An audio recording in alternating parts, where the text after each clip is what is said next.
Okay, so today we're diving into something, well, something that feels very current but has deep roots. It's like listening in on one of those intense late-night Vienna cafe debates, you know? Exactly. A real clash of ideas Oh, yeah. looking beneath the surface.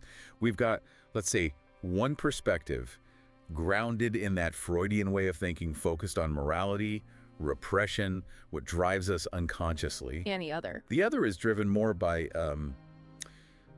a relentless curiosity. Yeah. Someone who wants to pick things apart, challenge the assumptions. Right, and it kicks off with something we all see, right? Social media. These perfect lives, curated images, everyone broadcasting success. Yeah, the shiny surface. Uh-huh. But underneath, there's this, well, it feels like an epidemic of self-doubt, doesn't it? A feeling of falling short. Totally. It seems like more than just, basic insecurity. It feels deeper somehow. And the Freudian take is that this isn't just random. It's linked to what Freud called the the superego, our internal moral compass. But in this age of constant comparison, that voice isn't just guiding us anymore. It's become this relentless tyrant, constantly judging. A tyrant, that's strong. So it's like this internal critic just harping on you. Not good enough, look what they've done, that kind of thing. Precisely that. Yeah. Which leads to a really core question, doesn't it? We celebrate freedom, Yeah. individuality. So why do so many people feel trapped under these impossible standards? It does seem like a paradox. Well, to unpack that, we have to go back to a fundamental Freudian idea from civilization and its discontents. The argument is that civilization, society itself, is basically built on repression. Repression of what? Our primal instincts, the raw desire for pleasure, aggression, just blurting out whatever we think or feel. For society to function, we have to hold those things back, tame them, sort of. Okay, society needs rules, but how does that become internal pressure? That's the key step. Those external rules, the thou shalt nots from parents, teachers, culture, they don't just stay outside, they seep in. They become part of us. Exactly. They get internalized, woven into our psyche, forming the structure of that very superego. It becomes this inner, stern parent, always watching, always judging against those absorbed standards. So let's take that example again. Someone's scrolling Instagram, sees perfect vacation pics, promotions, whatever. And feels inadequate. That feeling isn't just superficial envy. The argument is it's shaped by all this cultural conditioning about what success looks like. And the superego jumps on that. It amplifies it, takes that flicker of doubt and turns it into, see, you're failing. It's that cultural pressure turned inward, sharpened by the superego. Freud had a term for absorbing these values. Identification, wasn't it? That's the one. We identify with and internalize the values and judgments of people we see as authorities or role models. Parents are the obvious first ones, but it extends outwards. And these merge together inside. They coalesce into the superego. And here's the critical part. What starts as maybe a helpful mechanism for fitting in can become incredibly punitive. Instead of guide, it's a persecutor, demanding perfection. And this internal judge must have a say in our sex lives too, right? Freud's arrows. Absolutely. Arrows, that fundamental life force, the drive for connection, pleasure, it's powerful.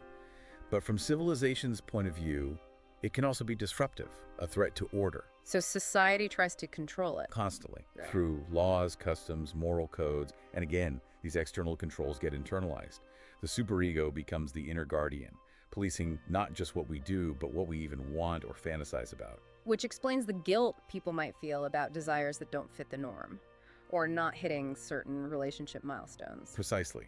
It's the superego upholding those societal taboos, sometimes long after the original reasons make sense. It enforces the shoulds and shouldn'ts.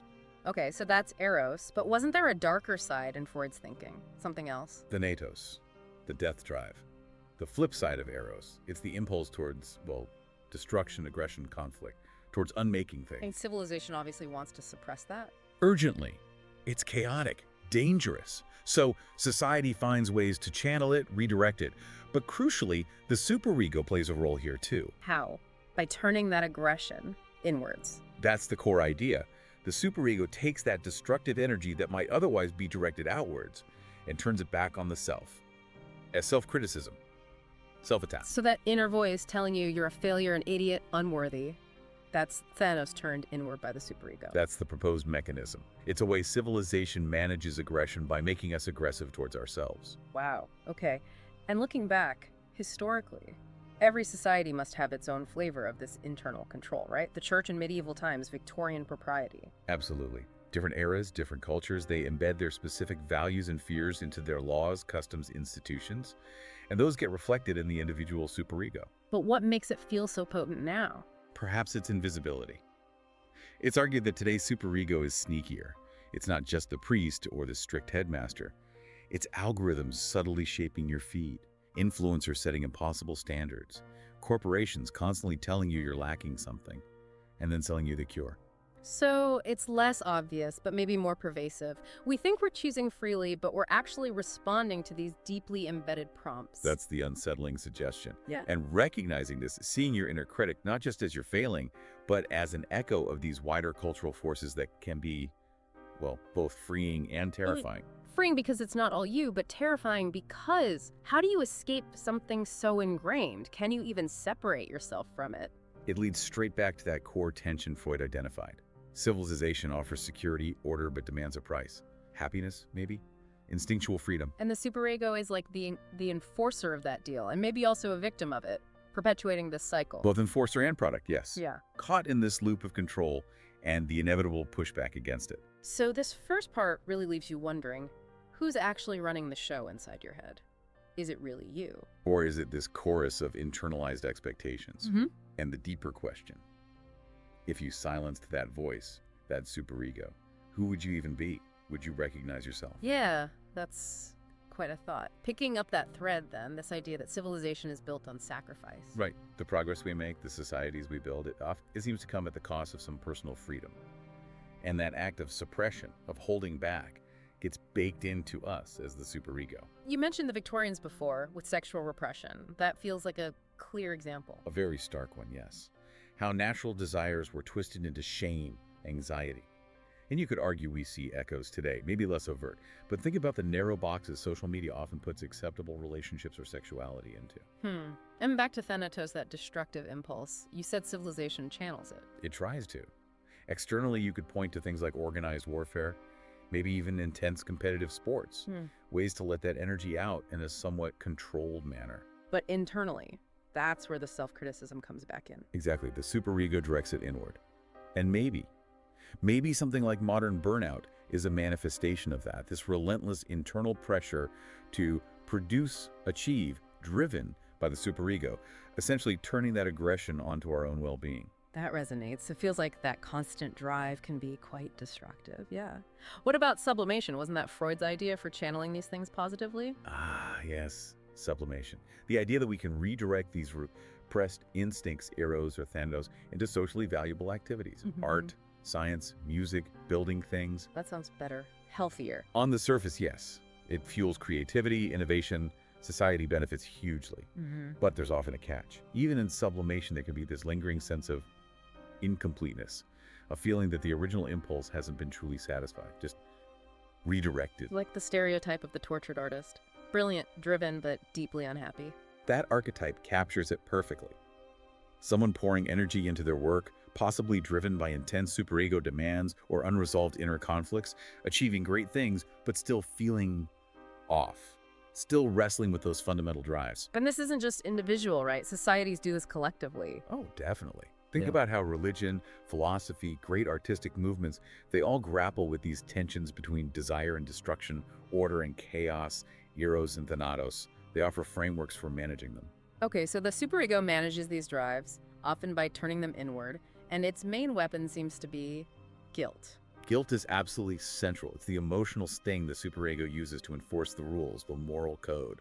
Think of religious concepts like original sin, or even secular modern equivalents like, well, feeling guilt over privilege or your carbon footprint. Right, and that guilt works on individuals feeling bad about something you did or thought, but also on whole communities, like post-colonial guilt, for example. Exactly. It operates on multiple levels. And it can be productive, sparking change and atonement, but it can also become paralyzing, just perpetuating cycles of blame and shame without leading to real resolution. It really highlights that double-edged sword quality of the superego you mentioned. It pushes us towards ethics, responsibility. Which we need, arguably, to live together. But it can also just crush our spirit, stifle autonomy, make us afraid to be ourselves. That's the danger. Think about, say, a young professional today. The superego isn't just saying work hard. It's demanding excellence in career, fitness, social life, relationships, online presence, all at once. Yeah, the pressure is immense. And any perceived slip-up, any area where you're not excelling according to these often unrealistic standards, triggers that guilt, that feeling of I'm not doing enough or I'm failing. And the argument is, this isn't just personal failing, it's structural. Yes. The capitalist systems, amplified by social media, thrive on generating that feeling of inadequacy. It keeps people striving, consuming, complying. The superego becomes a tool almost for maintaining that system. But hang on, there's a weird comfort in it too, isn't there? You mentioned structure earlier. There is. That's the paradox.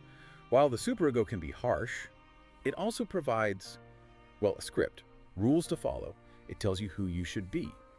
And that offers a kind of safety net against the sheer terror, maybe, of absolute freedom, the nausea, as some existentialists might put it. The anxiety of having to figure it all out yourself with no guidelines. Exactly. So the superego, in a strange way, offers comfort through constraint. It defines the path, even if that path feels restrictive. So again, it brings us back to looking at our own relationship with that inner voice. How much power does it have? Is it helping or hindering? And crucially, can we actually change that relationship? Can we negotiate with this internal authority? That seems to be the critical next step in this line of thought. Which leads to this really big question. Is the superego just the price of admission for civilization? Is it actually essential? That's the provocative assertion. Yes, it controls, it suppresses instinct. But maybe those sacrifices, those internalized rules, are literally what define us as civilized beings, what holds society together. It's a tough pill to swallow. Let's imagine, just as a thought experiment, a world with zero morality, zero shame, no superego. Pure instinct, pure impulse. Yeah, it sounds freeing for a second, but chaos, right? Total breakdown, loss of identity maybe. It certainly suggests that. The implication is the superego, however harsh, maintains order. It prevents the war of all against all. Without those internal curbs, society might just unravel. So the unsettling conclusion is that civilization itself requires this chipping away at our inner freedom. We accept the rules, internalize the expectations, and become inevitably products of our culture. It makes you question how much of yourself is truly yours and how much is shaped by these systems. And then what about resistance? Can we push back? People try, right? Think about Romanticism, the 60s counterculture, movements aimed at breaking free from convention. They do try. But history seems to show these movements often get co-opted, absorbed back into the mainstream. The revolutionary ideals become fashion statements, marketed back to us. So true resistance is maybe impossible. We're always tied to the structures that formed us. The argument suggests that resistance is never pure. We carry the superego within us. It's part of our internal landscape now. Fighting it is, in a way, fighting a part of ourselves. Okay, that's pretty bleak. Is there any alternative view offered? Any way out of this loop? Well, there's a subtle shift proposed. Maybe it's not about eliminating the superego, which might be impossible or undesirable, but about changing our relationship to it. Oh. Moving it away from being this punitive tyrant towards being more of a guide, something closer to, say, Jung's idea of integrating the shadow, acknowledging the repressed parts, understanding them, rather than just being ruled by them through guilt. So like a superego that encourages growth, self-awareness, compassion even for our flaws. Imagine that, a superego where guilt prompts reflection, not self-flagellation, where inner conflict leads to creativity, not paralysis, where it helps us navigate ethics without crushing our spirit. That sounds much healthier, but maybe idealistic. Perhaps. But the suggestion is that the first step is simply awareness. Understanding how the superego works, where its messages come from, and starting to consciously question its absolute authority, that alone can loosen its grip. There's another twist too, isn't there? That the superego isn't purely external stuff we absorb. Right. It might also be partly a projection of our own stuff, our own fears of chaos, our deep-seated desires for order, belonging, approval. So we're projecting our needs onto this internal structure. Which makes it even harder to fight because it's intertwined with our own needs. Challenging the superego then means confronting our own fear of freedom, our own desire for rules. It brings us right back to that Freudian trade-off. Happiness versus security. Does civilization, by demanding we repress instinct via the superego, actually distort those instincts? Does it lead to this background hum of neurosis, despair? Is our sheer vitality, our life force, the ultimate price we pay for order? That's the stark question left hanging. Yeah, it feels like standing on the edge of something, looking down. Conformity on one side, the terror of absolute freedom on the other, and questioning how many of our choices are truly ours. And the invitation really is just to notice that feeling, to listen for that internal dialogue, that push and pull within yourself, to recognize the superego's voice when it speaks. Because even if we can't fully escape it.